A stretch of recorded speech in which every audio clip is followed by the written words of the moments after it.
What's up, guys? Philip Collin Pack Pythons back in the snake pit, and today we're doing another ball python nidovirus Q&A. More questions, more answers. We're gonna keep this rolling. If you got any, if the conversation sparks any questions that you might have, down in the comments. Let's keep this thing going. It's an onion a mile thick with tons of layers. Let's dig into everything we possibly can, and let's be as informative as I can be. I don't know everything. I'm not a scientist or a biologist. I'm not professionally trained in this. I have known about this about 2 months longer than any of you guys. So I'm not a professional, but I have spent a lot of this time trying to sort out what's going on in my colony, and I surely hope that I can share what I do know, and as we learn more, we will continue to share that. So stay tuned. I'm changing the format of these Q&As. Typically, I spend 5 to 7 minutes talking about a bunch of random stuff. I'm gonna backload as much of that as possible. So we're gonna move most of the updates on the fundraising, the research, shout outs, any of that stuff after the Q&A, so I can get straight into the goody. Two things I do wanna mention before we go forward. After this video premieres, I'm gonna do a premiere tonight at 9 o'clock. So once this video is done premiering, I'm gonna be in a Discord channel that's down in the description. Feel free, if you have Discord or if you want to go find Discord, you can create an account and come hang out with us. It's gonna be just us hanging out, chatting, and having an open discussion. May actually play some video games, you know, down for whatever. So stay tuned for that. Second thing is tomorrow, Sunday, 9 p.m. Eastern Standard Time, I'm gonna do a live stream. I'm gonna do a test at noon just to make sure everything's working. I won't actually be doing anything, but you might see that pop up. The 9 o'clock Eastern Standard Time is gonna be a live stream, and we're gonna discuss whatever. Open discussion, and it might be 10 minutes, it might be 2 hours. We'll just go with the flow and see how it rolls. But stay tuned for that as well. Right into the questions, here we go. How would you quarantine newly purchased animals going forward? How will I quarantine newly purchased animals? First of all, I'm not buying. I do have 2 animals that I've already purchased from 2 breeders that the breeders graciously have agreed to hold those animals until I can sort out what's going on in my colony.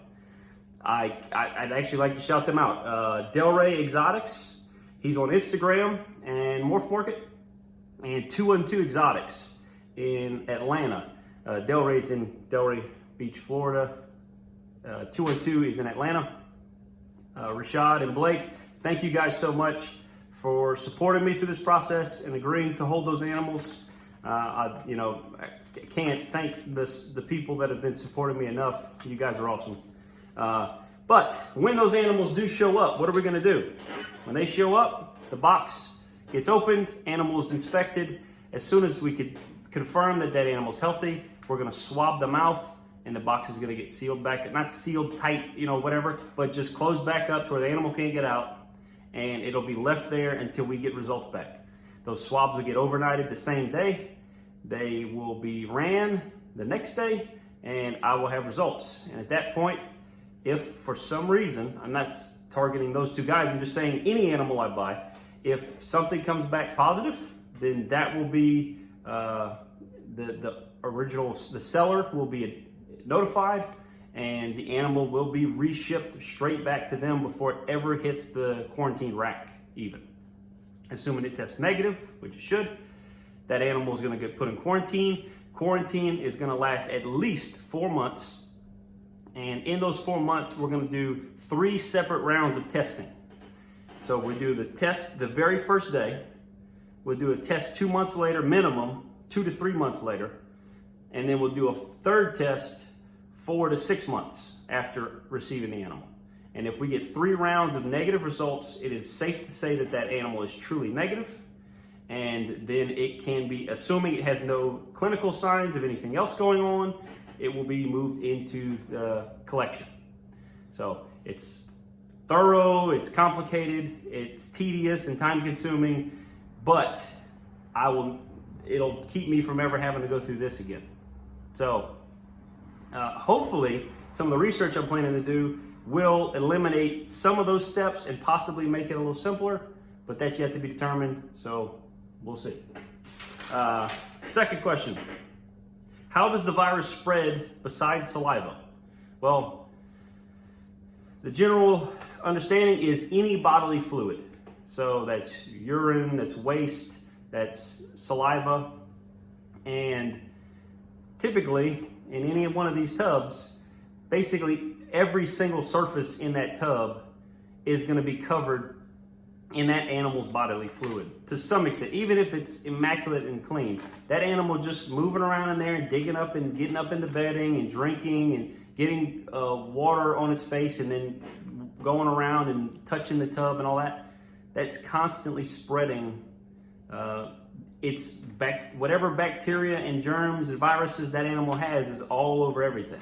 So how does it typically get spread? You go in here and start palming stuff, and then you push that drawer in and you jump over here and do the same thing. Now your hand is the vessel of whatever you're transmitting. Cross-contamination is by these. Or tools. If you're using a rag to clean one tub and you move it to the next, or if you're using tongs to feed one animal and you go straight to the next animal with the same set of tongs, if you're not careful, that's where the transmission comes from. What are you doing to minimize the spread to the healthy asymptomatic animals in your collection? Masks and social distancing, ? Obviously they were joking there. Masks for the snakes are highly recommended. Social distancing, minimum 6 inches. What are we doing? We're washing our hands like crazy. We're going and I go to a tub. I do everything I need to do for that animal. Once I start touching things in there, I can't get that animal sick from its own bodily fluids. So the assumption is once you're in there and your hands are dirty, just get done what you have to get done. Push that tub in and move on. Clean your hands, come back, focus on the next animal. One animal at a time. Now, while you're touching that stuff, and then you reach over and let's say you grab your snake hook. You clean the animal. Oh, I need a snake hook. Let me do whatever, wrangle this wild beast of a ball python. I don't know, whatever you use hooks for. And then you just throw that hook on the rack, and then you move on, and then the next animal, I need my hook again. Well, guess what? Now you just touch this handle twice with 2 different animals' juju on your hand, the cooties. That's how cooties get spread. So, anything you're interacting with, be conscious of it. Take your time, be conscious of it, and if you're done with that, just slap it with a little bit of F10. Let it sit there for a few minutes while you're working on the next thing. And if it's not in their environment, you can let F10 just sit on here and dry, and it will do something to knock the virus off of it, if there is, or bacteria or anything like that. It's better to spray it and wipe it off, but minimum, you gotta be spraying things down that you're touching as you're touching them. If you go through your tubs and clean a bunch at a time, or let's say you have, you wanna take the animal out and throw it in something so you can clean the tub real quick. Well, if you throw one snake in that tub and then you put it back and then you go to clean the next tub and you throw the next snake in the same tub, that tub is contaminated. So just be conscious of the thing. All the stuff that we're learning from the Rona right now, all the same principles apply to this. They're both viruses, they're both easily transmitted. The only difference is a human can cough and sneeze and a ball python can't. So the fact of it being potentially airborne is virtually zero. Technically has not completely been disproven, but it is virtually zero. And it's much more likely that it spreads through direct contact versus anything else. So just take your time, think your way through stuff. Let's see, what are you doing to minimize the spread of animals? Okay, moving on. If I may ask what your quarantine processes are, that's the same question. Is it a global problem or mainly in the US? I am in the UK and no one seems to talk about it here either. So, no one's talking about it anywhere, kinda. Hopefully, what I'm doing now starts the conversation. We need to talk about this stuff. It is everywhere. I'm not gonna say completely everywhere, but for sure I've read studies that were done in Australia, in Germany, here in the US, and I'm sure it's in countless other places. They did a lot of studies for green tree pythons globally, and the same viruses that affect them can affect ball pythons just the same. A lot of those strands of, I'm not sure if it's strands or strains. I've heard it pronounced different ways, but, and again, I'm not a biologist. The different strands of the virus can affect different species and different genus in those species. So, safe to say, it's a global problem. Plenty of us need to step up and face it and be willing to acknowledge it and understand it and inform ourselves. Don't be afraid of it, be informed. Why is there no vaccine for this virus?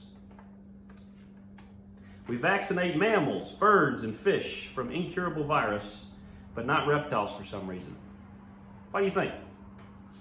This is where we're gonna, this is the last question we're gonna answer, and then we're gonna do some updates. We do not vaccinate reptiles for two possible reasons. The first possible reason is that there is no cure for the vaccine, or there's no vaccine for this virus. Like, let's say it's not a possible vaccine. It's not a virus that you can possibly vaccinate. It has so many different strands that we don't fully understand. To pick one to try to vaccinate against may be completely ineffective if that strand happens to be mostly asymptomatic or not very violent. They haven't really sorted out all the different strands and their effects on different species. So there's still so much to be known. But let's just say, theoretically, they find out there's no way to cure it. That's one possibility. But as of right now, that's not the case. The case is that the general public is not super thrilled about snakes in general. The majority of humans on this planet are not so fond of snakes. So, we are the minority. If it was cats, a lot of people like cats. If it was dogs, a lot of people like dogs. If it's chickens, a lot of people eat chickens. All of those species have viruses that we have come up with vaccines for to cure or prevent. So, how then, if the world doesn't care about reptiles and their vaccines, then how on earth do we get vaccines for our reptiles? Well, that comes down to us stepping up, facing the problem, and being willing to take the steps necessary to both educate ourselves and protect our animals. So by testing these animals, that does two things. One, every test that goes into a lab provides you with a yes or a no, but it provides that lab with detailed information about that animal and its origins and its age and species. And then if they get a positive, if they get a positive, great. That helps them have some more understanding of the virus. If they get a negative, then that gives them some basis of what percentage of animals are actually positive. So we're providing that facility with invaluable information that they can use to paint a broader picture of what's really going on. And then in addition to that, the funds that we're giving them, a lot of these labs aren't making hardly anything off of this testing process, but they are gaining some funds from it, which gives them the ability to further their, to get better equipment, or to do additional research, or to try to pioneer new testing methods. And the more of us that are willing to spend the few dollars to ensure our collection by testing, the more money they have available to push and gain a greater understanding of this virus. So be willing to be the new norm in the ball python community. And 5 years from now, the landscape will be totally, totally different.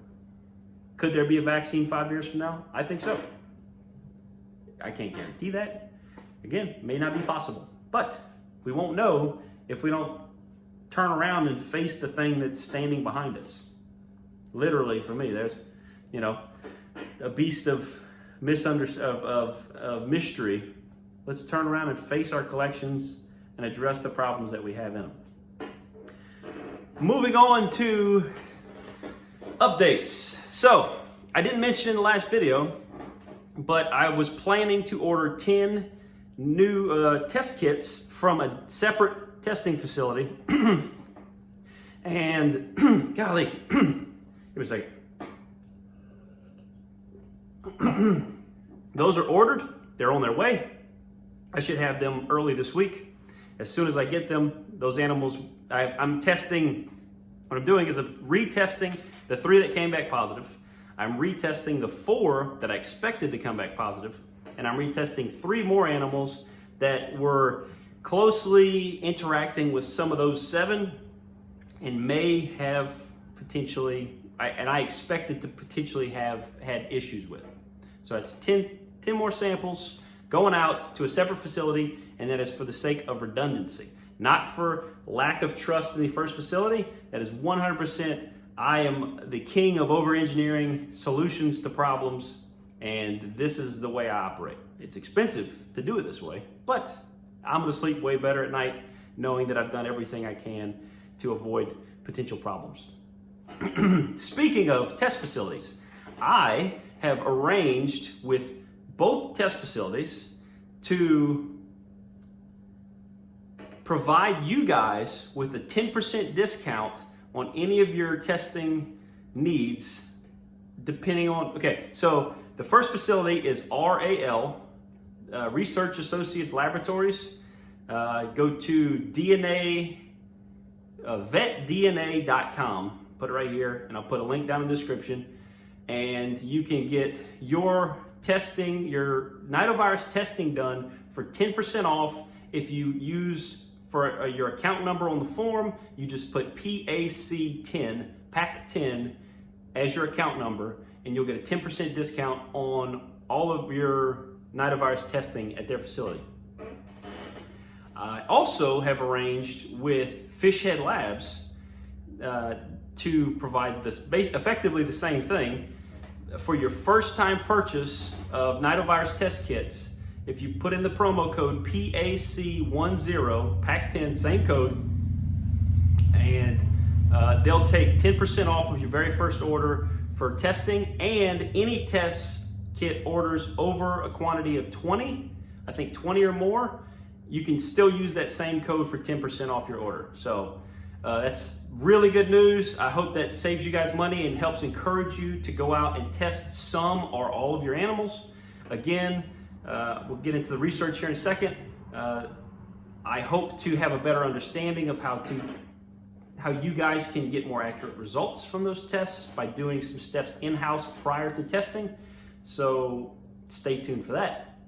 The research has not yet started. I want to do these 10 tests and get those results back and get a very good understanding of exactly what we're messing with here.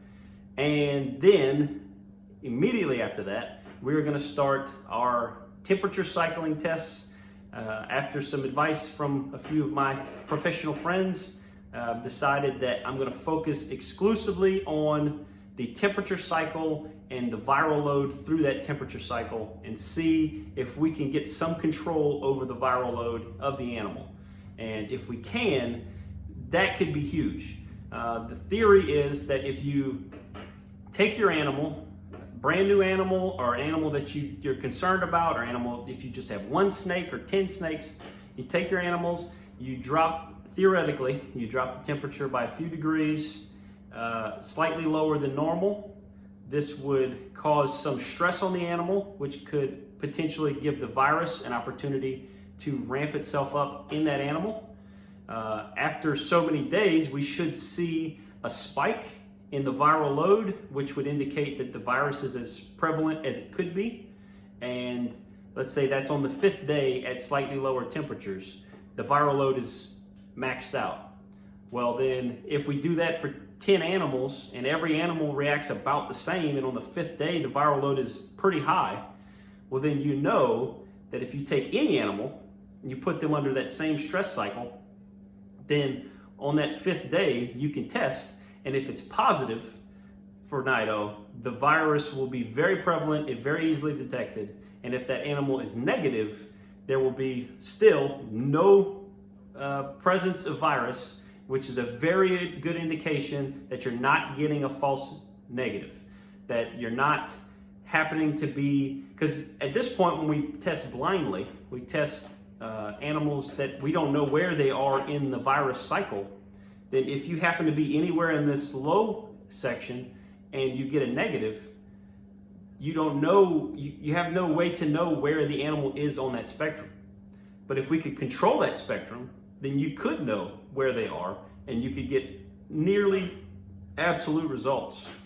And that's the goal. So with the 3 animals we have that are testing positive, we're gonna try that out. We're gonna test them every single day or every other day or every 3rd day for a couple weeks and try to track that cycle and send off. Every sample is gonna get sent off the same day, mailed out to the test facility, and we're gonna have to pay for the testing. The mailing and testing is gonna cost about the same. It is a fairly expensive process. Any donations you guys are willing to contribute, we have a PayPal account that you can donate funds to. Also, my Teespring account with my merch. All the funds raised from my merch is going to this research. And so far, we have raised $15 on PayPal, which is awesome. And we've raised $22 on Teesprings. So keep it up. If you guys are interested in supporting the cause, feel free to check it out. Much love for all the support we've gotten. And let me think. One more quick update or probably after this video ends, I will be in my new Discord. Go down and check it out in the description and come hang out with us. We'll be probably hanging out playing games. It's Saturday night. That's what I normally do. Hang out with my buddies, play video games on the computer. And tomorrow, 9 p.m. Eastern Standard Time, we'll be doing a live stream, open discussion. So feel free to come check us out and ask your questions and get them answered real time. We can have a back and forth dialogue and actually get a really in-depth understanding of what's going on. I won't be so rushed to answer you guys. I can talk about this all night long and talk your heads off if you want to hear it. So if you want to hear it, come on down. Till then, click here to subscribe to the channel. Click here if you care to keep watching more videos. You guys are awesome. Thank you so much for the support. Take it easy. If it ain't easy, don't take it. Peace.